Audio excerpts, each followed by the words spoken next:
Today, I'm going to tell you an amazing story of one man who has given birth to 98 children.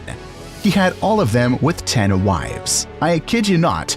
We're not talking about one wife or two or three. We're talking about 10 wives. Look at them. One might assume that it is a village meeting. Putting them in one picture takes work. It requires squeezing them together. However, all of these people that you see here and others we did not find here today are one family. All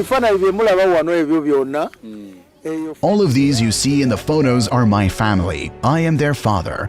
All these children you see and others that are not here today.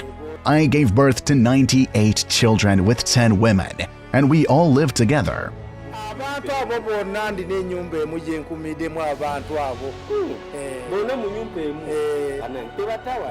His name is Musa Hasahya. At age 67, he gave birth to 98 children and had 568 grandchildren. Oh yeah, you heard me right. Musa gave birth to 98 children and now has 568 grandchildren. Apart from living in an eye-catching area, as you can see, how he and his offsprings live is impressive in itself. All this land they live in is his. He and his 10 wives live in this one house. He built his children their own homes outside. It is homemade of many other houses, most of them made of grass. And this is where he stays with all his wives, beginning with Hanifa Hasahya, the eldest wife, to his younger wife Kankazi, who is younger by age than some of her husband's grandchildren. Yes.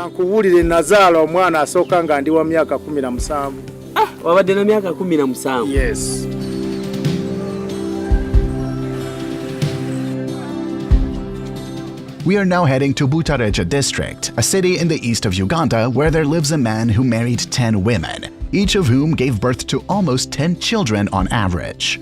Who is this man? Why did he have so many children? Does he even know their names? Does he remember the names of his wives?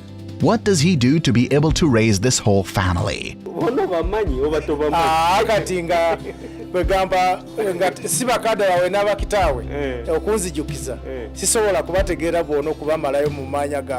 Welcome inside the world of Musa, a polygamist unlike any you have ever met. This story proves that no matter how many places you have been, the world can still throw surprises. I have just visited a family in Uganda. It is a family with a big difference. In fact, it is the biggest family in this country. If you think your home is occasionally chaotic and often expensive, then prepare to meet the biggest family in history.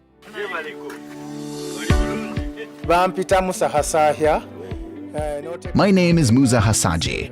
Whomever you might ask around here will tell you that they know me. All the children I have given birth to are 98. I have had all those children with 10 wives, and they all live with me here.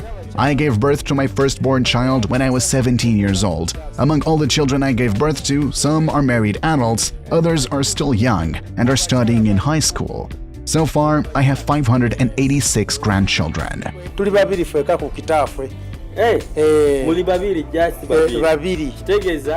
This man says that he was born into a family of only 2 children. He grew up in a low-income family and it caused him to drop out of school when he reached the 6th grade of primary school.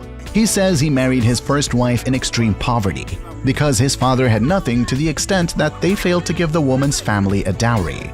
The time came and Musa decided to go into the business of selling millet that he grew in his hometown's countryside village to sell in Kampala, Uganda. While growing up, my father was still alive, so I went to school like other kids. But when I reached the 6th grade of primary school, my father failed to pay for me, so I stopped there. After a few years, I married my first wife when my father didn't have anything, not even a chicken or an egg. When he saw my bride, he was happy with her and started going to friends and relatives asking for support to help me marry that girl that I loved. But no one helped him. However, I still live with that woman. I used to see traders going to Kampala carrying millet. One day, I approached them and asked how they got money by selling millet. Therefore, they told me the bag's price and how they got it and sold it. So I saw a cow's head, bought it for 6,000 shillings and roasted it. I sold that piece of a cow head on the streets, gained some money I used initially, and bought 3 bags of millet. At the time, there was a train from a place called Gulu that was supposed to stop at our area by 2 a.m. We waited for the train to come and take us to Kampala. When we reached Kampala, we went to a millet trading place called Kiburi, and I sold my millets for 270,000 shillings. I was delighted and wondered how a cow meathead I bought for 6,000 shillings turned my income into 270,000 shillings. My father was impressed by that millet business and encouraged me to buy something else in Kampala, take it home, and sell it to see the difference.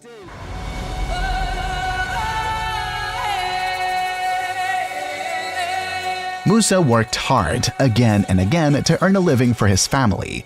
The time came when his business became very successful and he started to buy cows, so he ended up with enough cows to wed his wives. Furthermore, it made him more trusted in his hometown that whichever house he asked for a bride, they immediately gave her to him without hesitation.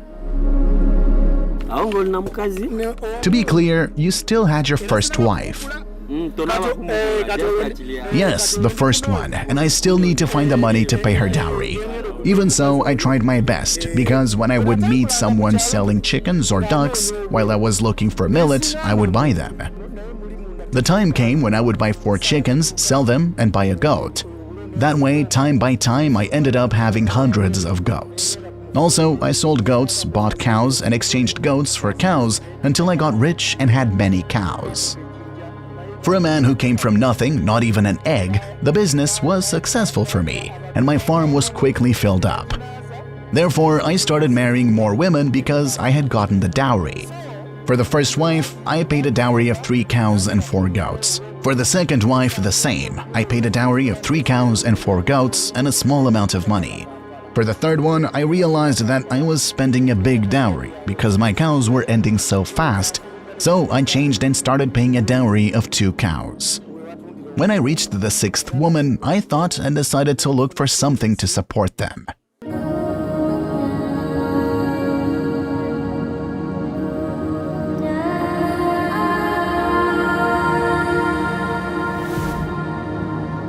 Musa says that after marrying 6 wives, he gave up and started thinking about what he could do to provide for his wives and children.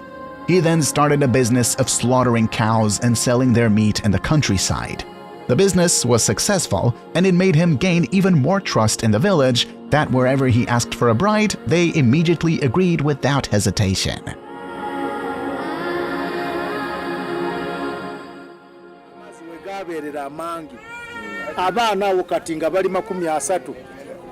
When I reached 30 children, that year went terrible.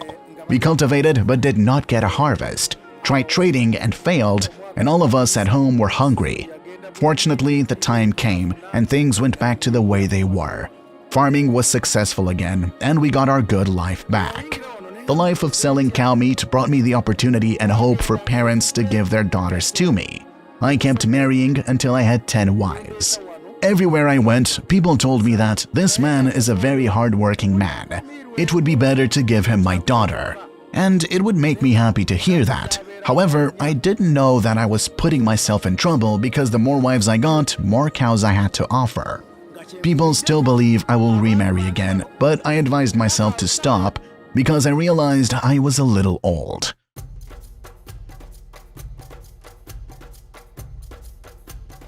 Osobola jukira amanya ga bakyala bo.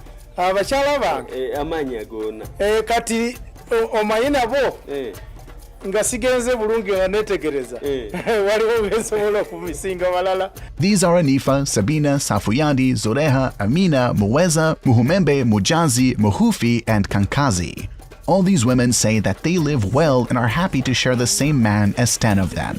Mu nyumba yamu omumwena tubeera omufeena kati gwolowooza otya mu bulamu osinga kasaaki akeera ku makya n'ayongerako ow'ekumi n'omu n'ow'ekumi n'abiri n'ow'ekumi n'asatu owulira otya? mpulira bulungi kuba abakyange bonna bawulira bulungi zena ne mpulira bulungi kuba bonna bansanyukira n'enzija. Kati naawe ne muzeeyi ne waba ayongerako omulala tolina buzibu? Sirina buzibu. We were very curious to know how they cooked and asked one of these women. She told us that every woman cooks for themselves, but they all sleep in the same place. muzeeyi yalina ettaka lingi.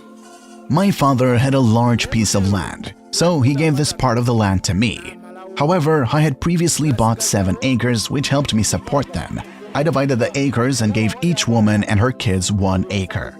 The 3 remaining acres my father gave me, I gave them to the remaining 3 women and their children, which are the same acres we utilize to get the food we eat here at home.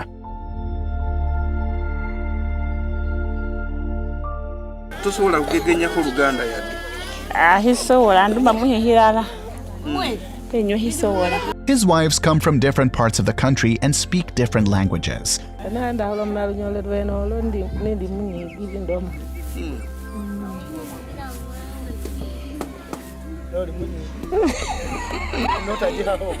Ote muhaire. Ndiyo. Mutaje. Mutaje sabwesi.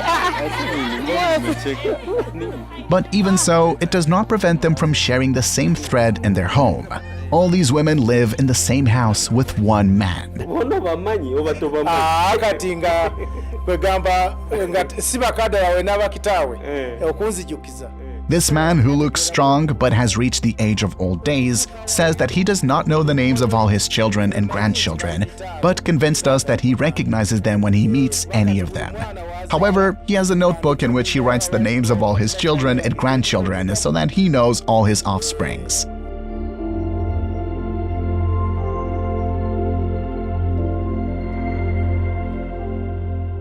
Mungu yampa omukisa. Musa Hasahya says that having many wives is a blessing, and he firmly testifies that he is the only man with many wives in Uganda.